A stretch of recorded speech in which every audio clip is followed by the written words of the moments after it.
on the edge of a small American town where the streets were quiet after sunset, and shop windows glowed with the last flickers of neon. A building had appeared. It wasn't there a season ago. No one remembered construction crews. No trucks, no sound of hammers, no smell of fresh paint.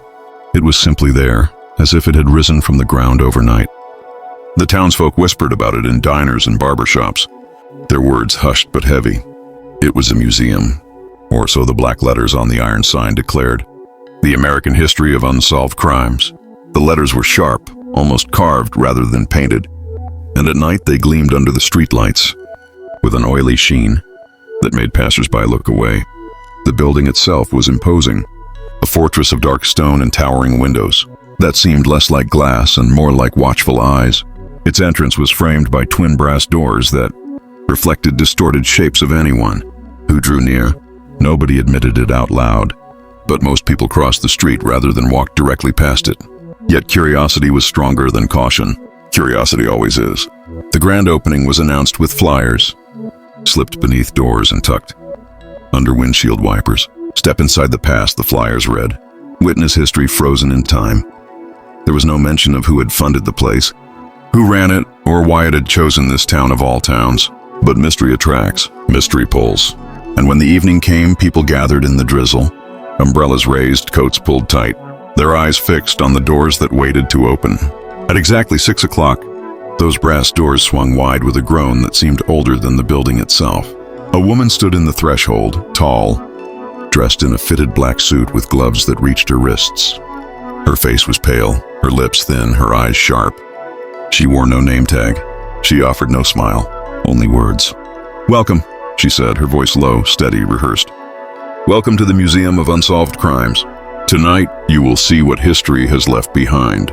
Faces without justice, stories without endings. Every piece you encounter has been preserved with precision. Every figure is a question frozen in time.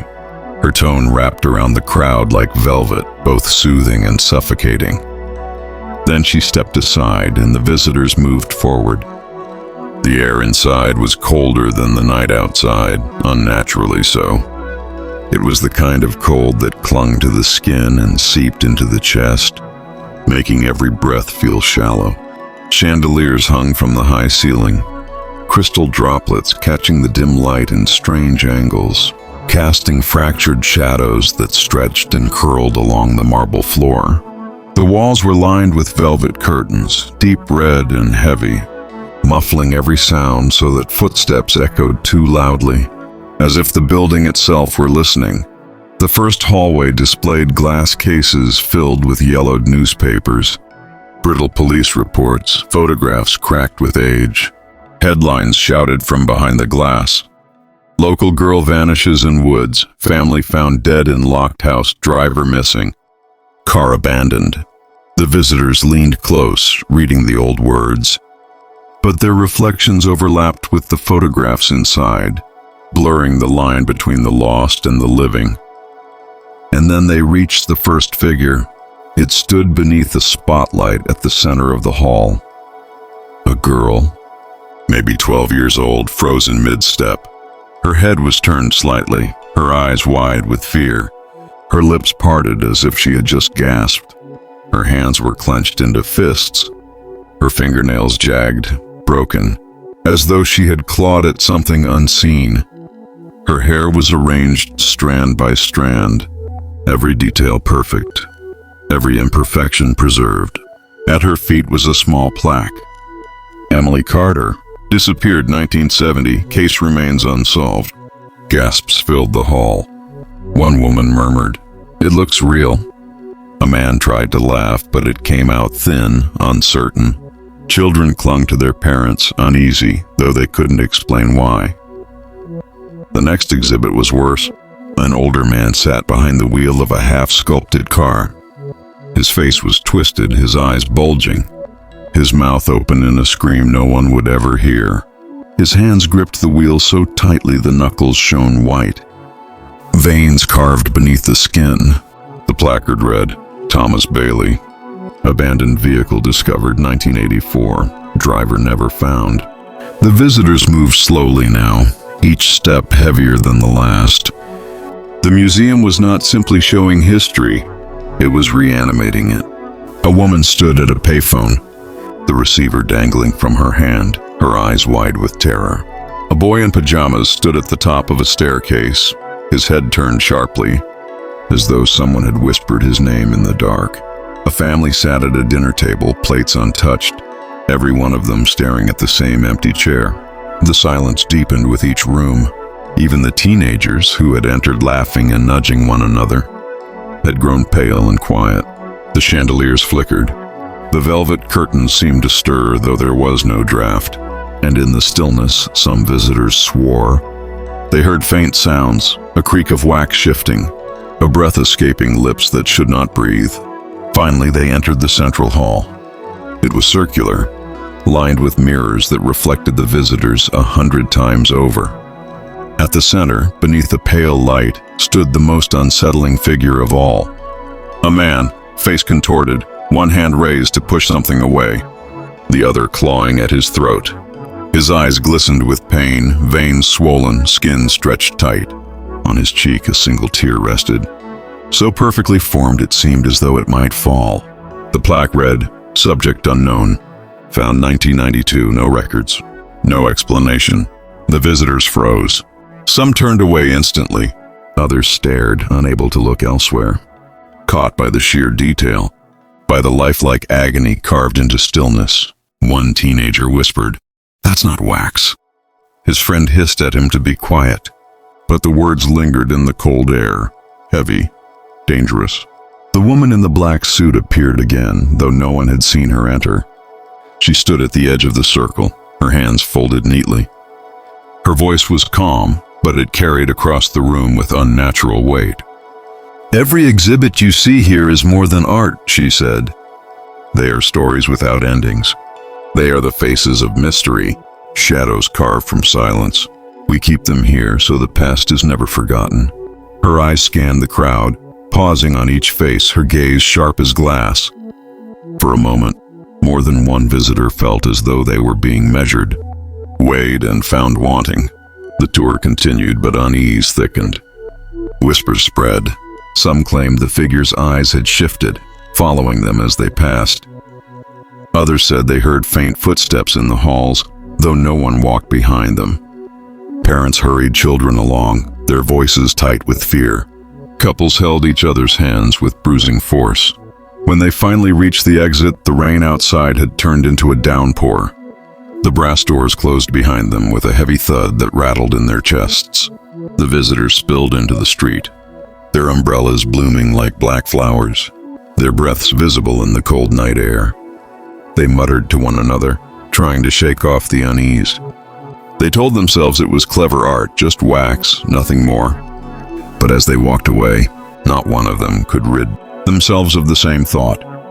The eyes of the figures had followed them. Inside the museum, when the last light flickered out and the doors sealed, silence fell. The figures stood in darkness, unmoving, waiting. And if anyone had lingered long enough in the shadows, they might have heard it, the faintest sound, soft and steady like breath in the cold. The museum did not close after its grand opening. Each evening, the brass doors groaned open, and the cold air rolled out like a warning. More visitors came, families, tourists, even skeptics who wanted proof that nothing inside could be as terrifying as the whispers claimed. For 3 nights, the tours passed without incident. People left pale, unsettled, but unharmed.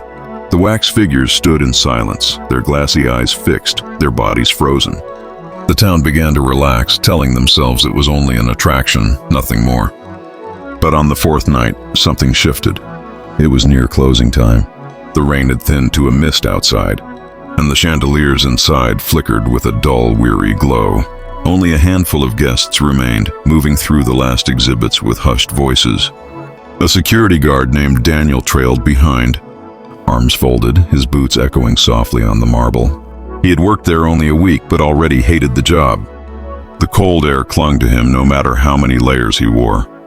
The silence pressed too heavily on his chest.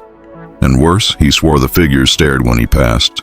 He told himself it was imagination, the play of light on glassy eyes, nothing more. But imagination only goes so far before it begins to feel like truth. That night, as the visitors filed toward the exit, Daniel lingered in the central hall. The unknown subject stood there, bathed in pale light, his clawed hands frozen mid-struggle. Daniel hated this one most of all. The detail was unbearable. The veins, the stretched lips, the tear resting on the cheek. It was too human, too alive. He muttered under his breath, "Creepy bastard." The lights flickered just once. Daniel stiffened. He stared at the figure, his heart hammering. Nothing moved. Nothing changed. The man's face remained locked in silent agony. Still, Daniel felt it. The weight of unseen eyes. The press of something watching him from within that waxen shell. He turned sharply and followed the last guests out. That night the first report spread. A woman swore the figure of the girl, Emily Carter. The 12-year-old, frozen mid-step, had blinked when she passed. She didn't want to say it at first, thought it sounded mad. But when she told her husband, he admitted he had seen the boy on the staircase shift his head ever so slightly, just enough to catch the corner of his eye. At the diner the next morning, voices trembled over steaming cups of coffee. Some laughed nervously, brushing it off as nerves, as imagination. Others lowered their voices, leaning across tables, whispering that something was wrong with that place. Deeply wrong. Still more people came. By the end of the week, the stories grew bolder. A teenager claimed he heard whispering when he stood near the family at the dinner table. A tourist said the man at the payphone had turned, the dangling receiver swaying gently, though no one touched it. The curator, the pale woman in the black suit, dismissed it all. "Fear plays tricks," she said, her voice steady. "The mind fills gaps with movement.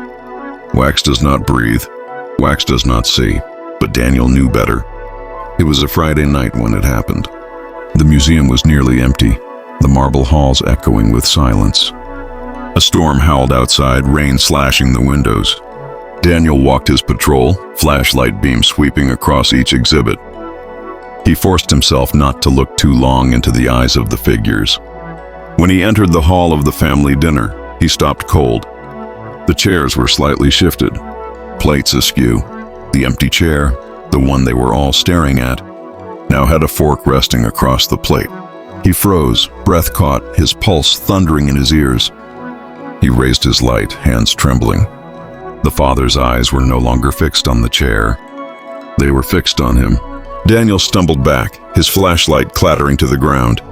Darkness swallowed him, broken only by the faint shimmer of chandelier light. His hand scrambled for the flashlight, his fingers slick with sweat. When he lifted it again, the family sat as before, unmoved, unchanged. But the fork was still there. That night, Daniel didn't finish his shift. He stormed into the curator's office, pale, shaking. "Something's wrong in here," he said. Those things aren't wax. They can't be." The woman only watched him, expression unreadable. "Then leave," she said softly. And he did. He never returned. But the stories spread faster. Visitors whispered of cold fingers brushing theirs when no one stood beside them, of shadows moving across mirrors with no source, of the unknown subject's tear finally falling, leaving a faint streak down his face. The town began to change. People walked faster past the museum, refusing to meet its windows. Children covered their eyes when they rode by in cars. But still the doors opened each night, and still people entered, curiosity heavier than fear, and inside the disturbances grew. In the central hall, the mirrors sometimes caught reflections that did not belong. Faces that weren't there, figures standing just behind the living, and if one stared too long, they swore the reflections smiled when they themselves did not. The first disturbance had begun, small, almost dismissible.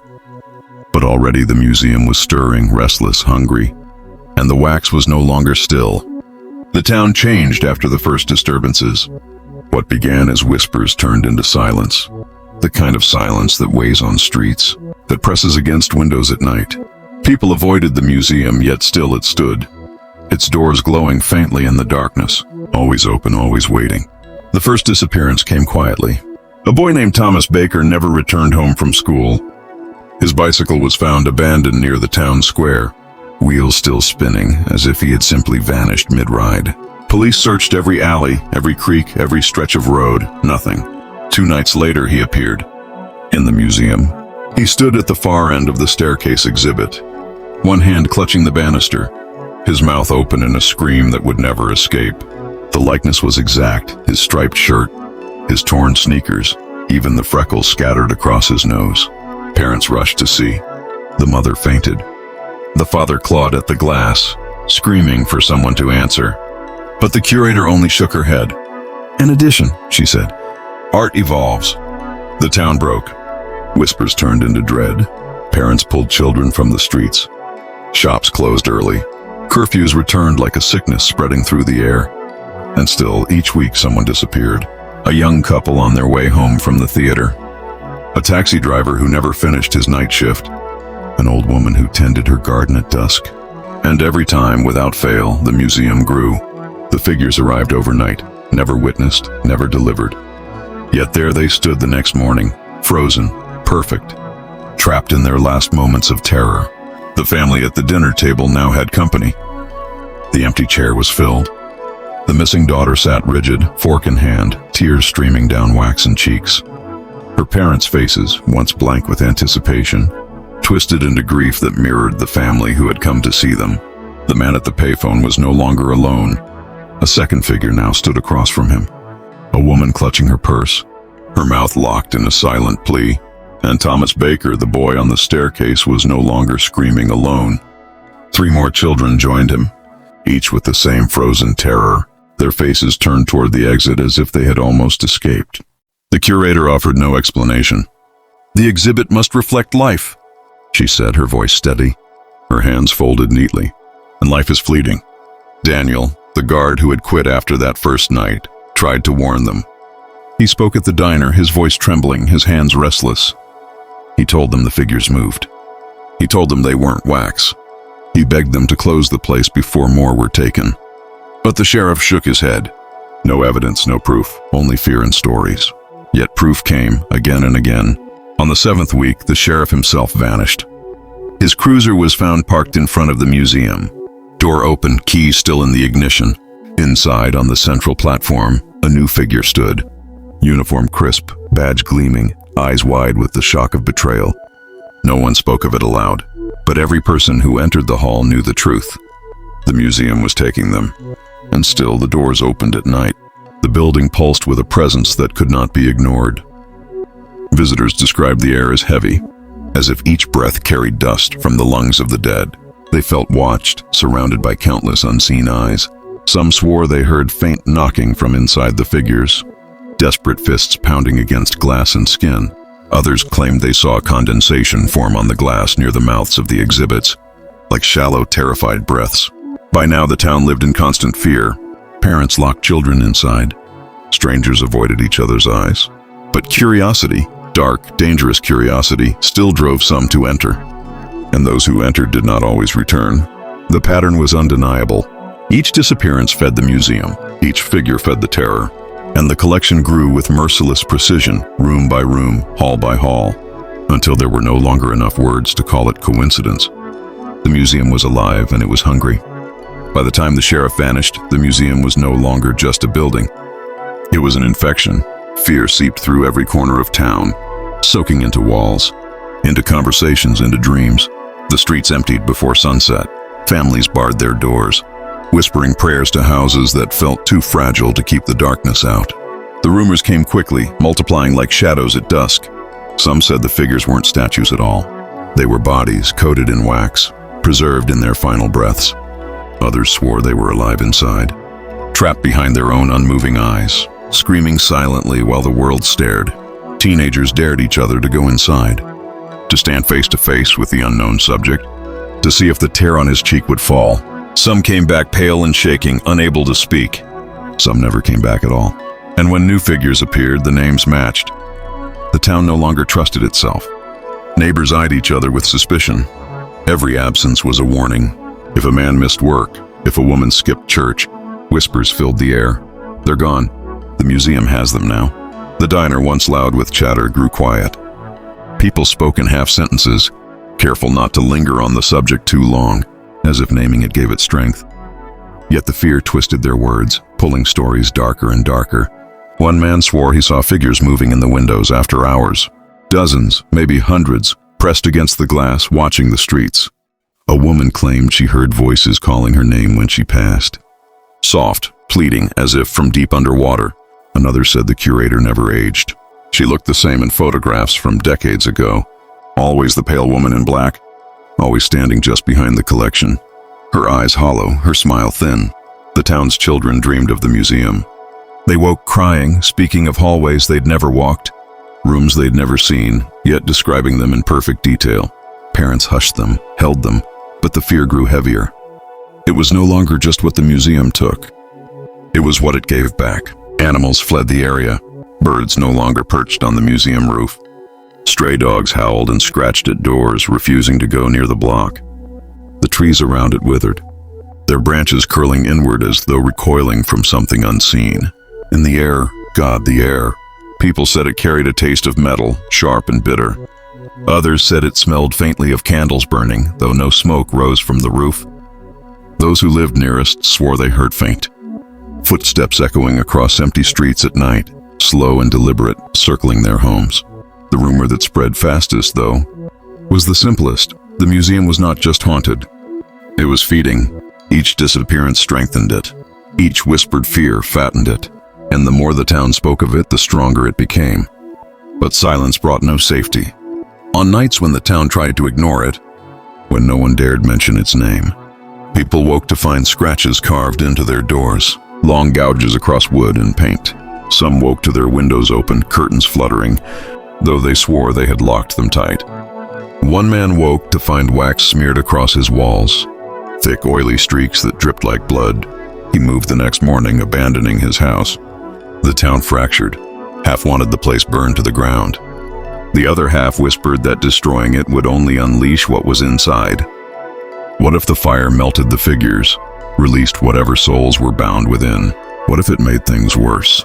The curator never spoke of the rumors.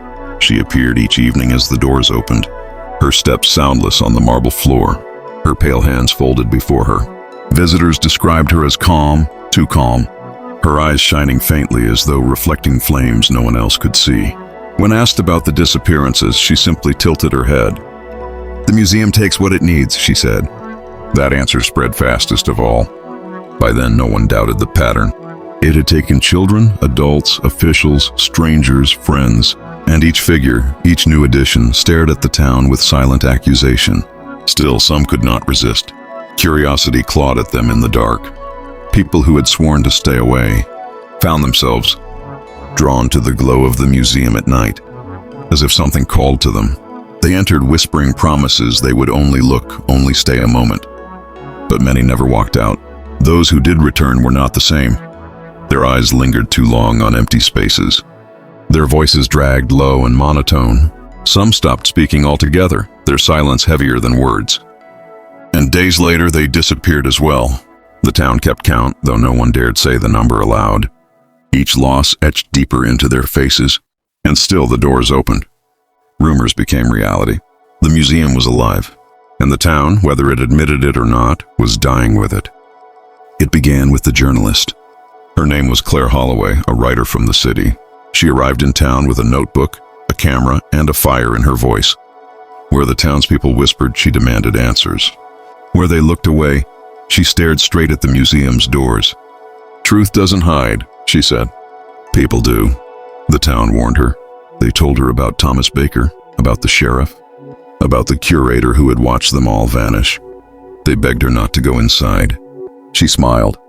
"Then I'll be the first to bring proof." That night she stepped through the museum doors. The curator was waiting, pale, still, as though she had been expecting her all along. "Welcome," she said, her voice smooth as glass. "Not many come willingly." Claire ignored her. She raised her camera, snapping photo after photo of the exhibits. The family at the dinner table, the boy on the staircase, the sheriff frozen in betrayal. Each click of the shutter echoed like a hammer on stone. But the flash revealed more than her eyes alone. For a heartbeat, she swore she saw the figures blink. Their waxy faces quivered under the burst of light, their pupils dilating, their chests twitching, as if struggling to breathe.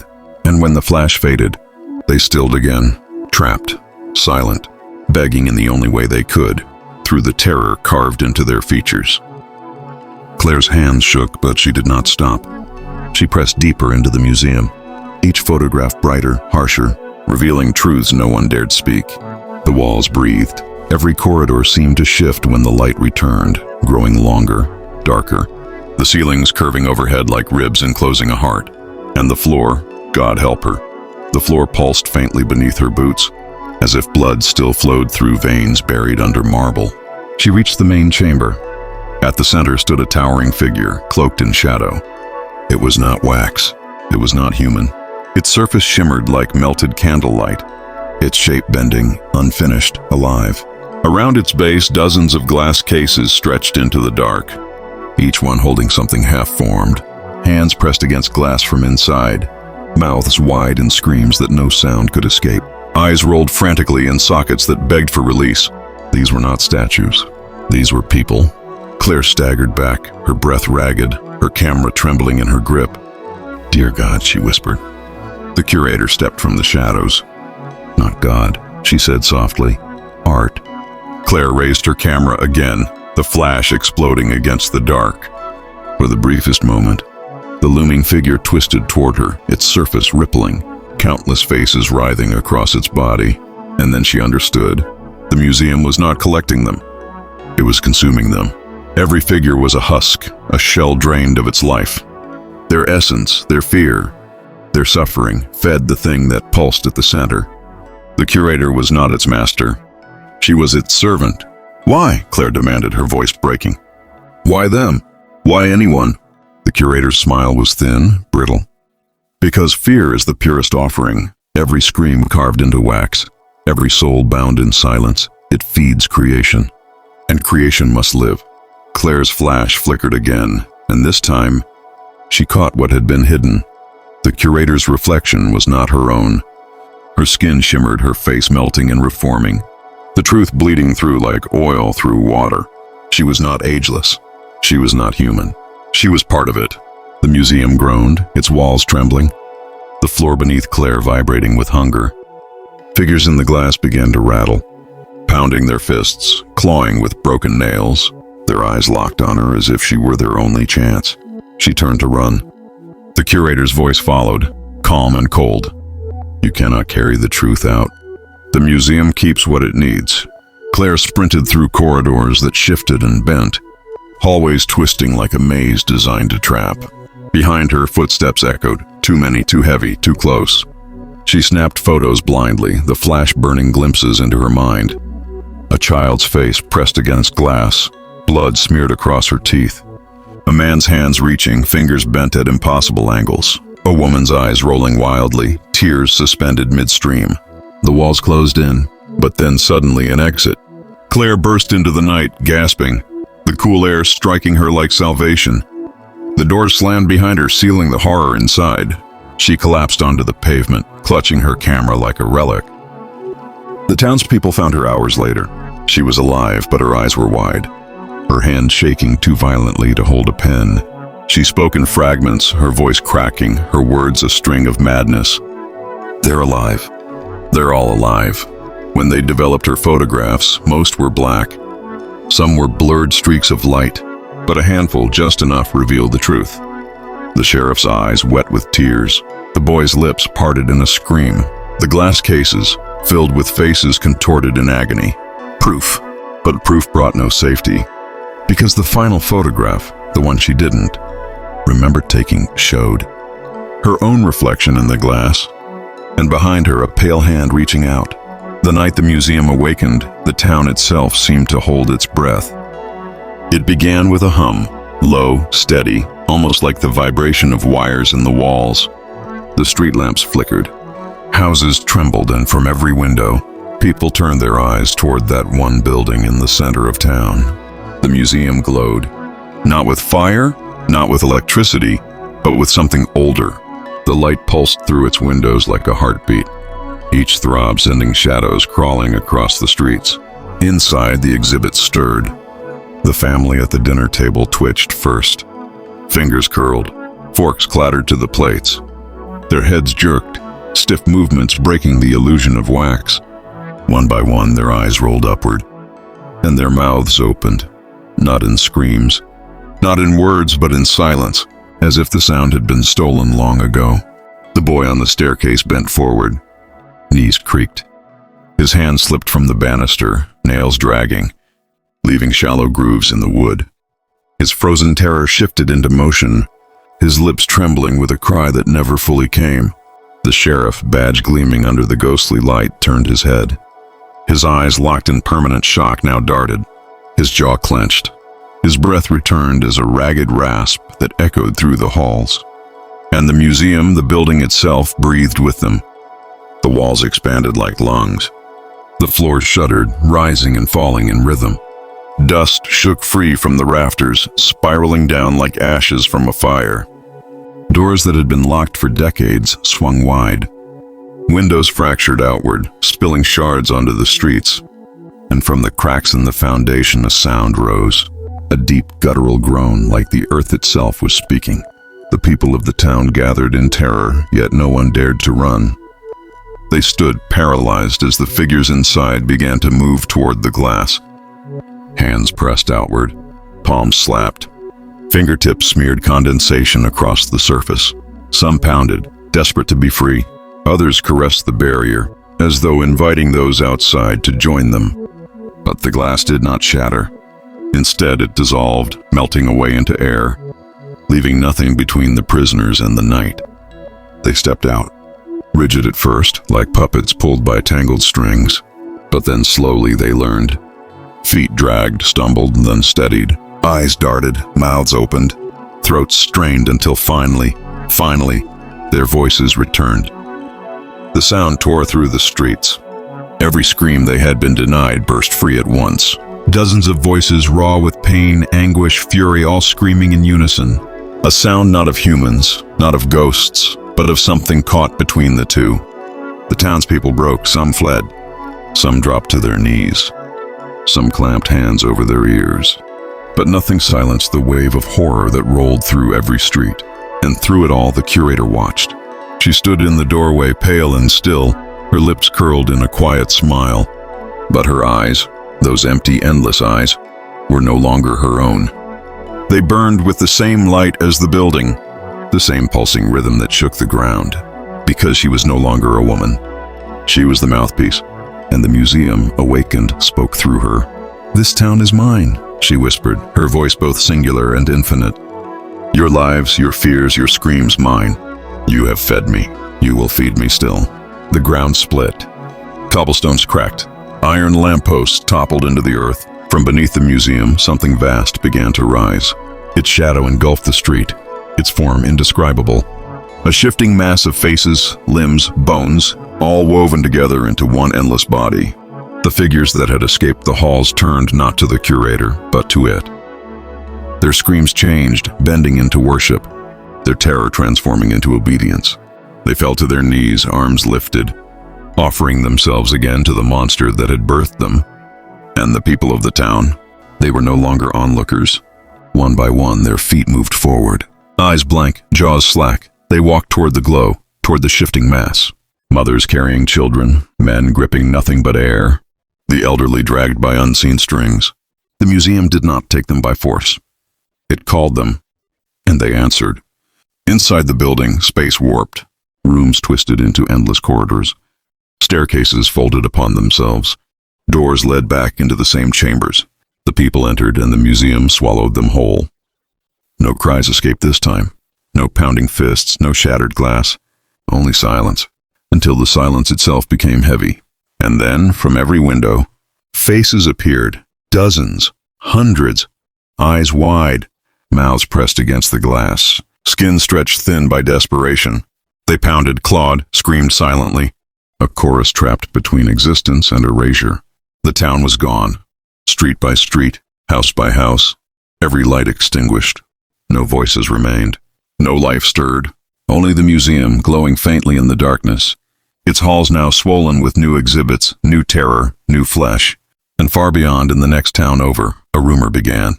A whisper of disappearances, a strange glow on the horizon, an invitation waiting in the dark. Because the museum was no longer satisfied with one town. It had awakened, and it was hungry. Please, subscribe my channel.